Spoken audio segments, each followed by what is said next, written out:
Most arguments don't start with logic. They start with ego, insecurity, and old wounds people never learned to heal. And before you even say a word, you can feel it.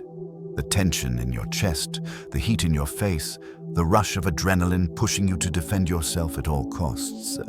You've been there, arguing for hours, repeating yourself, raising your voice, only to walk away drained, angry, and wondering why you let someone pull you out of your own character. But here's the truth no one teaches you. You don't win arguments by being louder, smarter, or faster. You win by staying calm, asking the right questions, and letting the other person reveal the weakness in their own reasoning. That's the Stoic way. Clarity over chaos, control over impulse. And today, you'll learn 7 powerful questions that can destroy any argument not by force, but by undeniable logic and unshakable self-mastery. Question 1. What exactly are you arguing about? Sometimes an argument isn't really an argument. It's 2 people fighting 2 completely different battles, speaking 2 different languages, defending 2 different wounds. And that's why this first question is so disarming, so powerful, and so stoic. It cuts straight through noise, emotion, and ego. It forces clarity where chaos usually grows. Because most people argue from instinct, not intention. They react from a trigger, not a truth. Someone feels disrespected but frames it as a disagreement about facts. Someone feels ignored but disguises it as a debate about priorities. Someone feels hurt but attacks the nearest target. And you end up defending yourself against something that isn't even the real issue. When you calmly ask, "What exactly are you arguing about?" you break the spell. You force the other person to slow down, think, and name the actual problem. Not the symptom, not the emotion, not the noise, the real issue underneath. This question works because it shifts the argument from reaction, reflection, and reflection is where the Stoic mind thrives. Marcus Aurelius wrote, "If you are disturbed, it is not the thing itself but your judgment of it." Arguments follow the same law. People don't fight you. They fight the meaning they assign to your words, your silence, your choices, your tone, even your facial expression. When you ask this one question, you reframe the battlefield from emotion to definition. It also stops you from fighting shadows. How many times have you defended yourself passionately, only to later realize the real conflict wasn't even about what you thought? How often have simple misunderstandings turned into full-blown wars simply because no one clarified the battlefield? This question is a reset button. It forces both sides to check their assumptions. Are we arguing about facts or feelings? Are we arguing about what happened or what someone interpreted? Are we arguing about a single moment or years of built-up resentment? Are we arguing about what I did or what you're afraid it means? When you ask it calmly, without sarcasm, without sharpness, something interesting happens. The emotional momentum collapses. The person arguing with you is suddenly confronted with their own lack of clarity. And when someone can't clearly define what they're fighting for, the fight loses its fuel. They might pause, they might look confused, they might soften. Sometimes they might even realize they're not upset about you at all. This question also protects your peace. Instead of getting dragged into every emotional punch thrown your way, you step outside the conflict and observe it. You stop reacting. You start analyzing. That's what Stoics do. They choose their battles based on clarity, not impulse. In real life, use it like this. Instead of escalating, seek clarity. Instead of defending, seek definition. Instead of assuming, seek understanding. Say it with calm authority. Before we continue, can you clarify exactly what we're arguing about? Not only does this give you control of the conversation, it rewrites the emotional tone. You stop being a participant and become the one directing the frame. You rise above the chaos, not by force, but by precision. and precision destroys confusion every single time. Question 2. What evidence do you have for that? If the first question brings clarity, the second question brings accountability. It forces reality to confront emotion, and most arguments simply cannot survive that collision. Because when people argue, they don't usually bring facts.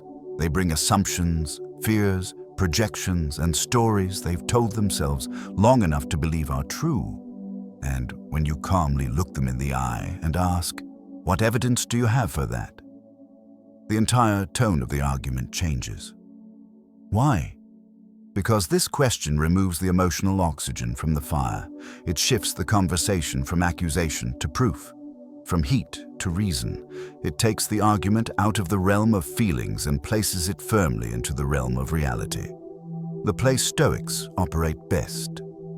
Epictetus taught, first test your impressions, meaning, don't accept every thought as truth.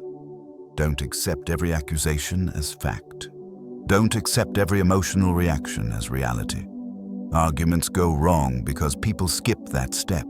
They leap from impression, conclusion, attack. No examination, no testing, no evidence. So when someone says, "You don't care about me," you always do this. You said that on purpose. You're being disrespectful. You're lying. You don't respond with defensiveness. You respond with discipline. What evidence do you have for that? Not sarcastic, not mocking, not aggressive, just calm, precise inquiry. Stoic inquiry. And here's the truth. Most people don't have evidence. They have assumptions. And assumptions fall apart the moment they're asked to stand on their own legs. This question forces the other person to sort through what is factual versus what is emotional. It reveals whether their argument has a foundation or if it's being held up by pure feeling. Sometimes they'll pause, slow down, and realize they're not arguing about your actions. They're arguing about their interpretation of your actions. It also reveals patterns.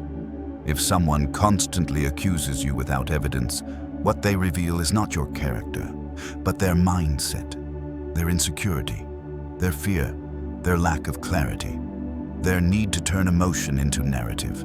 Asking for evidence acts like a mirror they didn't expect to look into.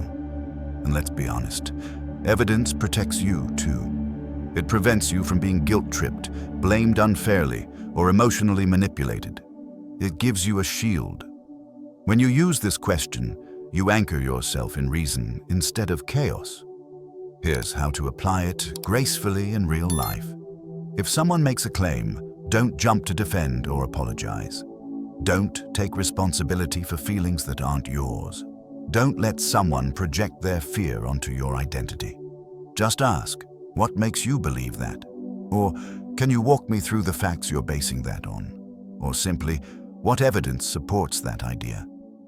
If they have valid points, you now have something real to address.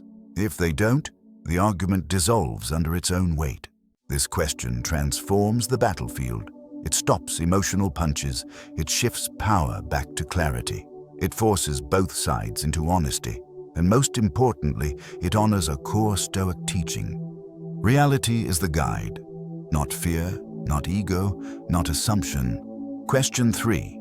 Could there be another explanation? This is the question that turns an argument into a moment of awakening. It is gentle but devastating, soft but powerful. It doesn't attack the other person. It attacks the certainty that fuels their anger, because most arguments begin with one deadly assumption. My interpretation is the only interpretation. And once someone believes that, the mind closes, the ego rises, and the conversation becomes a battlefield. But when you ask, could there be another explanation? You pry open that closed door. You invite humility. You invite reason. You invite possibilities, and possibilities are the natural enemy of anger. Humans are wired to jump to conclusions. It's faster than seeking truth. Someone speaks with a firm tone. They're mad. Someone takes a while to reply. They're ignoring me. Someone forgets something. They don't care. Someone disagrees. They're against me. This is why Marcus Aurelius reminded himself daily, ask yourself, what else could this mean? He knew that most pain comes not from what people do, but from the stories we attach to what people do. This question dismantles those stories, because it forces the other person to acknowledge a simple but uncomfortable reality. Their interpretation might be incomplete, biased, emotional, or flat out wrong. And when you guide the conversation toward multiple explanations, you remove the illusion of certainty, the fuel of conflict. Imagine someone says, "You ignored me on purpose." What if I was busy, tired, or offline? You meant that as an insult. What if I meant it literally, not emotionally? You don't care about my feelings. What if I was focused on my own problem at the moment? You're not denying their feelings. You're challenging their assumptions. And this matters deeply because most arguments aren't about actions. They're about interpretations. And interpretations are almost always contaminated by insecurity, past experiences, stress, ego, or fear. When you ask this question, something subtle happens. The person arguing with you shifts from certainty, consideration, from accusation, introspection, from emotional reaction, cognitive reflection. They become quieter, slower, more thoughtful, less aggressive, because their mind is forced to expand. And here's the beauty. This question also protects you. It prevents you from internalizing blame that isn't yours. It creates distance between your identity and their assumptions. It lets you stand tall while the other person re-examines their narrative. In real life, you can ask it in different ways. Is there any chance we're looking at this from different angles? Could there be a misunderstanding here? Is it possible this isn't what it seems? Is there another way to interpret what happened? The key is calm delivery. No sarcasm, no aggression, no emotional spike. When delivered from a place of grounded composure, this question becomes a disarming tool, a quiet sword that cuts through confusion without leaving wounds. And sometimes, yes, the person may resist. Their ego may cling to its story, but the seed is planted. The narrative is cracked. The emotional certainty is weakened, and weakening certainty is the first step toward dissolving conflict. A Stoic doesn't need to win the argument. A Stoic needs to see clearly. This question brings clarity to both sides, and clarity destroys conflict more effectively than any counterattack ever will. Question 4. Why is this important to you? This is the question that shifts the argument from the surface to the soul.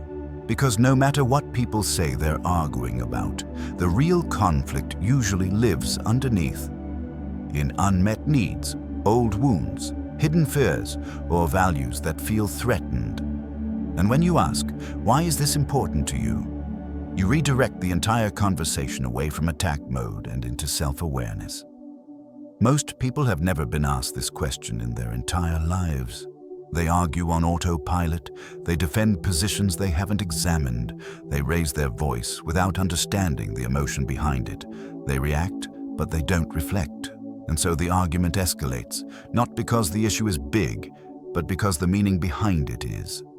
When you ask this question calmly, you force the other person to step out of the battle and look inward. You turn the spotlight away from you and onto the root of their emotional intensity. Sometimes the answer is simple. Because I felt dismissed. Because I needed to feel heard. Because this reminds me of something painful. Because this crosses a boundary I've never spoken about. And suddenly, the argument isn't about facts anymore. It's about human needs. It's about emotional truth. It's about something real. Epictetus said, "We are not angry at things, but at the interpretations we have about them." But when you ask someone why the issue matters, you reveal the deeper interpretation, the fear of losing control, the fear of not being respected, the fear of being insignificant, the fear of being forgotten, the fear of being misunderstood. Arguments are rarely logical. They're emotional disguises. This question strips the disguise away. It transforms you from an opponent into an observer, from an adversary into someone who seeks understanding. It doesn't mean you're agreeing. It doesn't mean you're surrendering. It means you are guiding the conversation toward truth instead of noise. This question also exposes something crucial. Some people don't actually care about the issue. They care about winning. They care about dominance. They care about being right. They care about venting emotion, not finding resolution. When you ask why the issue matters, their inability to answer reveals the emptiness of their position. For people with emotional maturity, this question is grounding. For people with emotional immaturity, this question is confronting. Either way, it reveals reality. It also helps you choose your next move. If the issue matters deeply to them, you can respond with compassion. If they're arguing out of ego, you can disengage with grace. If they can't name the reason, the argument collapses under its own confusion. Here are ways to ask it naturally. Help me understand. Why does this matter so much to you? What's the real concern underneath this? What about this situation feels important to you? What are you trying to protect here? These questions pull emotional tension down to the ground. They show maturity, self-control, and power. The Stoic kind of power. Power rooted in clarity, not aggression. Power rooted in curiosity, not ego. And here's the beauty. The moment someone explains why something matters to them, they stop attacking you and start expressing themselves. The conversation shifts from confrontation to communication, from chaos to understanding. Arguments escalate because no one asks the deeper question. You diffuse them because you finally do. Question 5. What part of this is in my control? This is the question that brings you back to power. Real power. Stoic power. Arguments feel overwhelming because people try to control things that were never theirs to control in the first place. Someone else's emotions, someone else's tone, someone else's interpretation, someone else's behavior, someone else's past wounds, and when you fight battles that don't belong to you, you will always lose. So when the argument heats up, when voices rise, when egos flare, when accusations start flying, you pause and ask yourself, not them, what part of this is actually in my control? That single shift changes everything, because the moment you ask this question, the battlefield shrinks, the noise fades, the emotional storm loosens its grip, and suddenly, you can see clearly again. Epictetus built an entire philosophy on this divide, what you control and what you don't. Arguments go wrong because people mix the two together until they can't tell the difference. You can't control if someone misunderstands you, but you can control how clearly you speak. You can't control whether they get defensive, but you can control whether you stay calm. You can't control what they think, but you can control what you stand for. You can't control their reaction, but you can control your response. This question is your anchor. It stops you from drowning in someone else's chaos. It prevents you from fighting every emotional punch they throw. It breaks the cycle of, I must defend myself from every angle.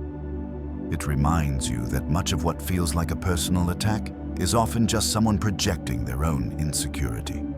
When you ask this question in the middle of conflict, clarity emerges. What can you control?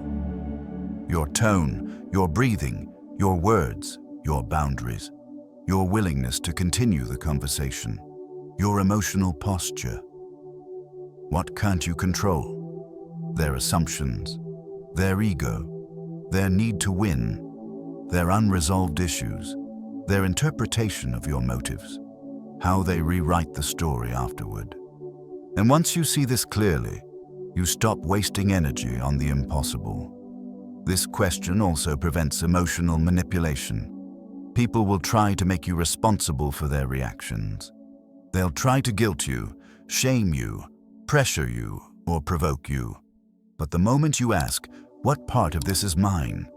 you refuse to pick up burdens that don't belong to you. It's not cold, it's not selfish, it's stoic self-respect.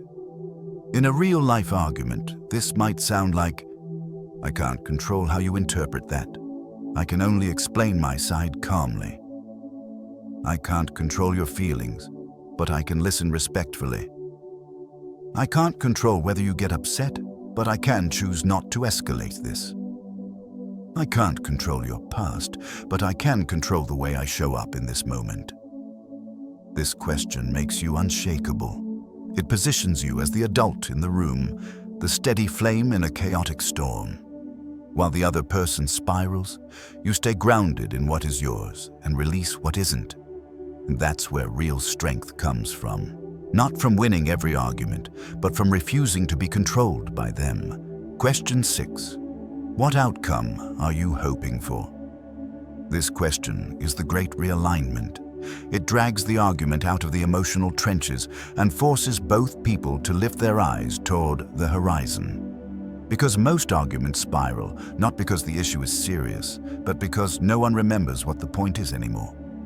People argue to release tension, to defend pride, to protect their ego, to express old pain, but almost never to reach a meaningful outcome. So when you ask, "What outcome are you hoping for?" you interrupt the emotional momentum and force purpose back into the conversation. You transform chaos into direction. Arguments without a goal become emotional loops. Arguments with a goal become conversations. This question exposes whether the other person wants resolution or just release. Because sometimes they don't want understanding. They want to be right. They don't want clarity. They want victory. They don't want peace. They want control. And when you ask this question, they are suddenly faced with the uncomfortable truth.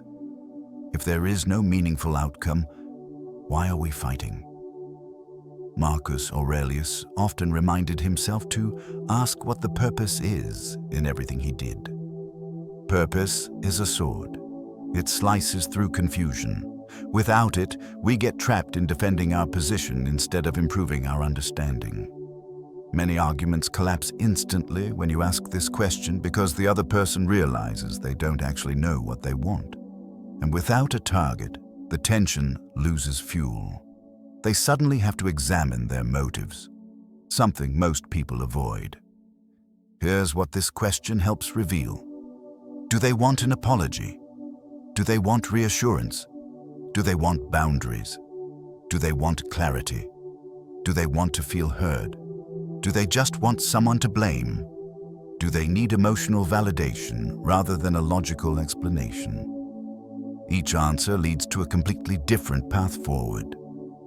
That's why this question is so powerful. It separates intention from reaction. If someone says, "I want to feel respected," now you know what the conversation is really about. If someone says, "I want you to understand why that hurt me," you can respond with empathy instead of defense. If someone says, "I don't know," it reveals the argument is emotional, not rational. And if someone says, "I want you to admit I'm right," you instantly know this isn't a discussion. It's a battle of egos you shouldn't waste energy on. This question also centers you. It reminds you to choose whether the outcome is worth the effort. Maybe you decide the situation doesn't need your energy. Maybe you decide the relationship deserves patience. Maybe you decide to end the argument because clarity has already been reached. In real life, this question can sound like, what are you hoping comes out of this conversation? What would make you feel that this issue is resolved? Are we trying to fix the problem or just express frustration? What does a good outcome look like for you? Calm tone. Open posture. No aggression. This shifts the dynamic from confrontation, collaboration, from accusations, problem solving, from heat, direction. And here's the hidden wisdom. Once you uncover the desired outcome, you often realize the argument didn't need to happen at all. You could have gone straight to the solution if the purpose had been clear from the beginning. This question saves time, energy, and emotional bandwidth. It protects your peace, honors your intelligence, and elevates the conversation to a higher level. Question 7. Is this worth my peace? This is the final question, the knockout blow, the reset button, the ultimate Stoic filter, because every argument, no matter how small or how emotional, comes with a cost. It costs time, energy, focus, dignity, emotional bandwidth, mental clarity, and sometimes even relationships. And the truth most people refuse to admit is this: not every battle deserves the warrior in you. Stoics understood this better than anyone. They knew that peace is not passive. It's a discipline. It's something you must guard, protect, and choose deliberately. Marcus Aurelius reminded himself daily that life is short, energy is limited, and attention is sacred. He wrote, "You have power over your mind, not outside events." This question honors that truth. When you pause in the middle of conflict and ask yourself, "Is this worth my peace?" your entire emotional system recalibrates. Suddenly, the argument isn't about winning anymore. It's about alignment. It's about self-respect. It's about deciding whether this moment deserves your inner world. And most of the time, it doesn't. Think about how many times you've ruined your own day defending a point that didn't matter an hour later. Think about how many times you've lost sleep over someone whose opinion should never have carried weight. Think about how often you've sacrificed your peace just to respond, prove, justify, or correct someone who wasn't interested in understanding you anyway. When you ask this question honestly, you create space between the trigger and your response, the exact space Stoicism teaches you to protect. This is where clarity lives. This is where emotional mastery begins. Sometimes the answer will be, yes, this is worth my peace, when the issue touches your values, your dignity, or a boundary that matters. But most arguments aren't about values. They're about ego. They're about misunderstanding. They're about projection. They're about someone having a bad day and needing a place to put their frustration. This question lets you step outside the drama instead of getting trapped in it. It lets you become the observer, not the participant. It lets you choose the higher road without feeling weak or submissive. The Stoic doesn't avoid conflict out of fear. They avoid it out of wisdom. Here's how you can apply it in real life. Before responding, pause and ask, will this matter tomorrow? Is this argument helping either of us grow? Am I protecting my peace or trading it away? Is this a battle of values or just a battle of egos? If the answer leans toward chaos, drop it. If the answer leads toward clarity, continue calmly. If the answer reveals the argument is pointless, step back.